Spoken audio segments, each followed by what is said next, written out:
Hey there, listener. Ready to dive into some serious history with me? Always. Sweet. We're heading straight into the heart of 18th century India. Sounds exciting. It is. It's way more complex and intriguing than just the decline of the Mughals. Picture this. The Mughal Empire is weakening. Okay. Regional powers are flexing their muscles. Uh-huh. And there's this little trading company called the East India Company about to make a big splash. It's a fascinating period, that's for sure. Yeah, I know. It's easy to get caught up in the rise and fall narrative, but the 18th century was more about seismic shifts and transformations, particularly in the political and economic landscape. Okay, so we've got a stack of scholarly history excerpts here, and they paint a vivid picture of what was happening on the ground. The first thing that jumps out is that the Mughal emperors were, well, not exactly at the peak of their power anymore. That's right. But it's crucial to understand that this wasn't simply a case of bad emperors leading to decline. There were deeper systemic issues at play, like the Jagadari crisis. Jagadari crisis. Sounds intense. Break it down for us. What exactly was going on? Imagine a system where the Mughal emperors granted large estates, called jagirs, to their nobles, Okay. the mansabdars, in exchange for loyalty and military service. It worked for a while, but as the empire expanded and faced financial strain, the number of available jagirs started to shrink. I see where this is going. Less land to go around means unhappy nobles, right? Kind of like running out of pizza at a party. Exactly. And this wasn't just about hurt feelings. These nobles, the mansabdars, relied on the income from their jagirs to maintain their armies, Right. their lavish lifestyles, their entire power base. Oh, wow. So when those jagirs became scarce, it created a ripple effect of instability. So if I'm a Mughal noble used to a certain standard of living and suddenly my income is drying up, Yeah, I might start looking for other opportunities. sure. Maybe even consider switching sides. Precisely. This Jagirdari crisis eroded the loyalty of the Mughal nobility, making the empire vulnerable to ambitious regional players who saw a chance to grab power for themselves. So it's less about the Mughals simply declining and more about a power vacuum emerging with everyone scrambling to fill it. Right. Kind of sets the stage for a seriously dramatic power struggle. That's a great way to put it. And this is where things get really interesting. Okay. We're not just talking about one big empire collapsing, but a whole new map of power emerging. With these regional players vying for control, think Bengal, Uh-huh. Hyderabad, Awadh, and of course the Marathas, each with their own ambitions, strategies, and stories to tell. Okay, so we've got a weakening Mughal empire, disgruntled nobles, and ambitious regional players eyeing up the main course. It's like a historical Game of Thrones, but with way more intricate alliances and betrayals. That's a perfect analogy, and it's important to remember that this wasn't just some abstract political game. The lives of millions of people were directly impacted by these shifts in power, by the wars, the famines, the economic turmoil that often accompanied these transitions. Right, so before we dive into the specifics of these regional powers, let's just take a moment to appreciate the sheer complexity of what was happening in 18th century India. It wasn't a simple decline, it was a dynamic period of transformation with multiple forces at play, all shaping the future of the subcontinent. And little did anyone know a certain East India Company was about to step onto this chaotic stage and change the game forever. All right, so we've set the stage with this whole Mughal decline situation, but it sounds like things were actually getting pretty interesting in the regions. Where do you want to start? Let's head east to Bengal. Okay. It was one of the wealthiest regions at the time, known for its fertile land and booming trade. I see. And in the midst of all this change, a shrewd figure named Murshid Quali Khan emerges. Murshid Quali Khan, wasn't he officially a Mughal governor? He was. Okay. But he was anything but a pushover. Right. He saw an opportunity to consolidate power and basically ran Bengal like an independent king. I was reading about how he wasn't just relying on military strength. Right. He was a master of political maneuvering, cozying up to local zamindars, merchants, even bankers. That's what made him so successful. Oh. He understood that to control Bengal, you needed to have the support of the people who actually ran things on the ground, the economic and social elite. Smart move. But hold on, I'm sensing a connection here. Bengal, booming trade, economic elites. Yeah, Isn't this where the East India Company starts to sniff around? you are absolutely on the right track. Okay. Bengal's prosperity was a magnet for European traders. Right. And the East India Company wasn't going to miss out on the action. Right, because at this point, they're still all about that trade game. Yeah. Not yet the empire-building business. Exactly. But their involvement in Bengal would prove to be a pivotal moment, setting the stage for their dramatic rise to power. Okay, so we've got Bengal, a wealthy region with a politically savvy leader, Uh-huh. and the East India Company starting to make inroads. Mm. What about some of the other power players in this 18th century drama? What was happening in Hyderabad? Hyderabad was another fascinating case. It was established by Nizam-ul-Mulk, another Mughal official who saw a chance to carve out his own kingdom. Gotcha. But unlike Bengal, which had a thriving trade-based economy, Hyderabad's power was more rooted in its control over land and resources. So different strategies for different regions. Makes sense. And what about Awadh? They were right in the heart of North India, weren't they? Yes, Awadh was strategically vital. Yeah. Its rulers were known for playing a delicate balancing act, Okay. maintaining a facade of loyalty to the Mughals while steadily consolidating their own power base. It's amazing how these regional powers all had their own unique approaches to navigating the political landscape. They weren't just mini-moguls. They were adapting, innovating, and creating something new. That's a really important point. The 18th century wasn't just about the Mughals fading away. It was about the birth of new political entities, each with its own story to tell. Speaking of unique stories, we can't forget the Marathas. I feel like they've always had this image of being fierce warriors, the ultimate challengers to the Mughal Empire. They certainly had a reputation for military prowess, Right. and their conflict with the Mughals was a defining feature of their history. But their story is far more complex than just rebellion against the empire. They had their own ambitions, their own vision for India. So it wasn't just about smashing the Mughals. Nope. What were they trying to build?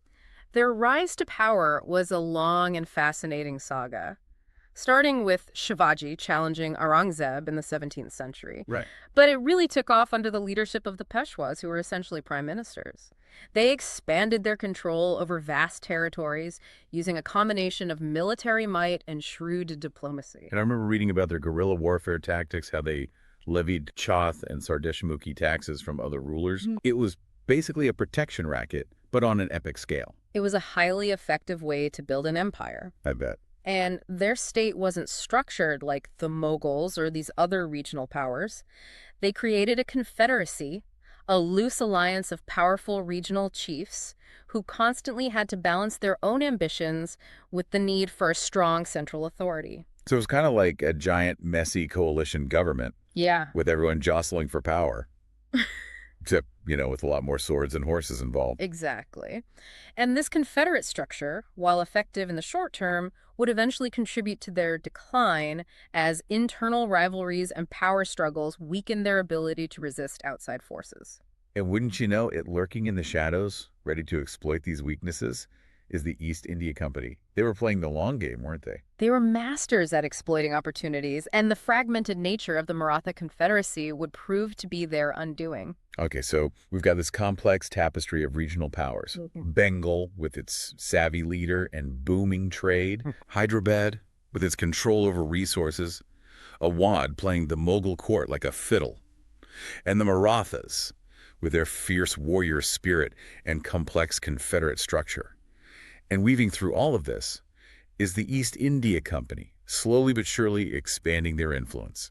It's important to remember that the company's rise wasn't some grand plan hatched in London. Right. They were opportunists, reacting to events on the ground, exploiting weaknesses, and gradually transforming themselves from traders to rulers. This is where things start to get really interesting. Yeah. And maybe a little bit terrifying. So before we dive into the East India Company's rise to power, let's take a moment to appreciate just how much was happening in 18th century India. This is a lot. It was a time of tremendous change, political intrigue, and the emergence of new power dynamics. And for those living through it, it must have felt like the world was turning upside down. I bet. Imagine the uncertainty, the fear, the excitement of witnessing the old order crumble and a new one emerge. It was a time of both opportunity and danger, and the East India Company was about to become a major player in this unfolding drama. So let's take a deep breath.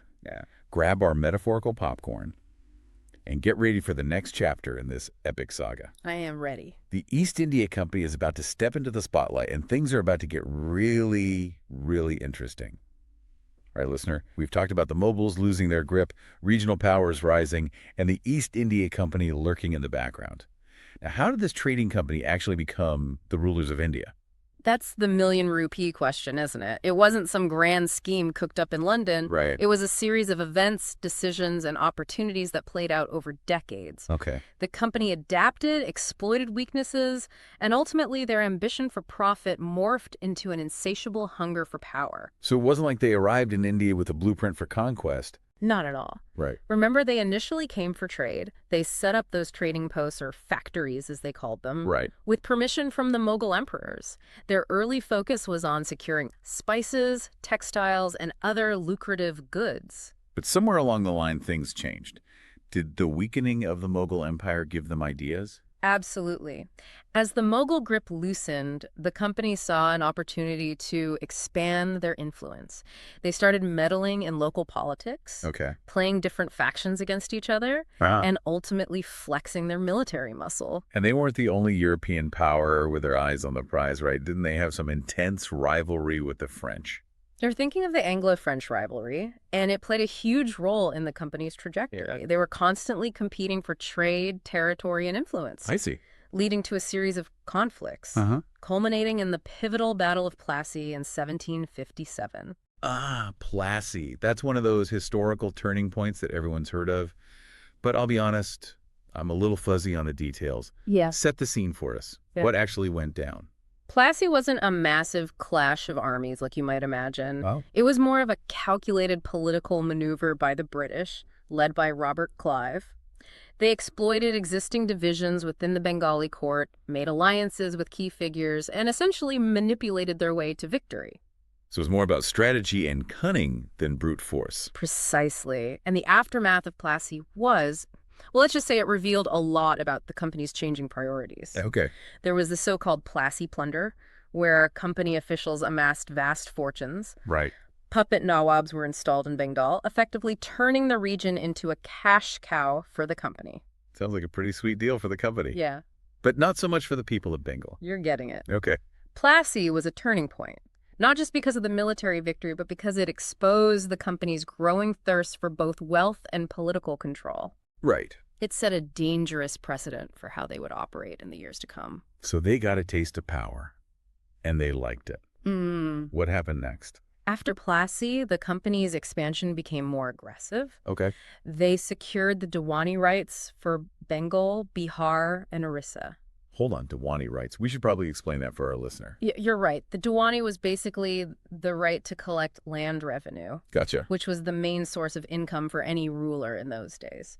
So by securing the Diwani, the company gained control over vast sums of money, Right. and more importantly, the power that came with it. They were no longer just traders.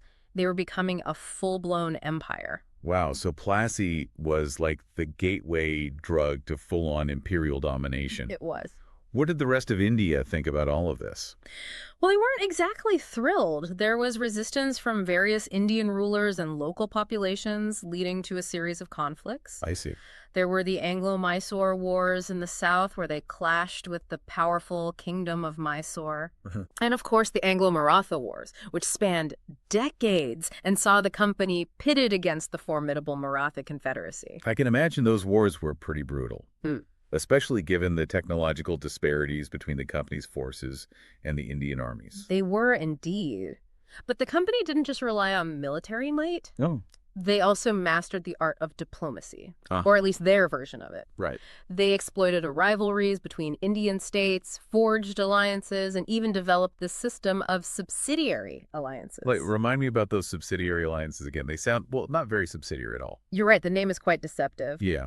In these alliances, Indian rulers basically agreed to pay the company for protection, Right. but in reality it meant surrendering their sovereignty. Wow. They couldn't make any decisions without the company's approval, and they had to maintain a British resident at their court, essentially a spy keeping tabs on them. So it was a clever way to exert control without the hassle of directly administering these territories. Talk about a wolf in sheep's clothing. Exactly. And over time, these alliances, along with outright conquest, led to the gradual erosion of independent Indian states. By the mid-19th century, the East India Company had become the undisputed power in India, ruling over a vast and diverse territory. It's a pretty wild story, isn't it? They started as a trading company, and through a combination of shrewdness, ruthlessness, and a lot of luck, they ended up building an empire. And it wasn't inevitable. There were moments where things could have gone differently. Right. If some of those Indian states had united Uh-huh. or modernized their armies more effectively, the outcome might have been different. But ultimately, the company exploited every opportunity, every weakness to further their ambitions. So, listener, there you have it. The story of how the East India Company went from trading spices to ruling an empire. It's a story of ambition, intrigue, conflict, and the profound impact of colonialism on India. It's a story that continues to resonate today, raising questions about the legacy of colonialism, the nature of power, and the complex interplay of historical forces. Right. It's a reminder that history is not just a series of dates and events. Yeah. It's a tapestry woven from human choices, ambitions, and the consequences of those choices. And as always, dear listener, we encourage you to keep exploring. Dig deeper into the events we've discussed. Consider the different perspectives and draw your own conclusions. This deep dive has only scratched the surface of a vast and fascinating subject. There's so much more to uncover, so many more stories to tell. So keep asking questions, keep seeking answers, and keep learning from the past.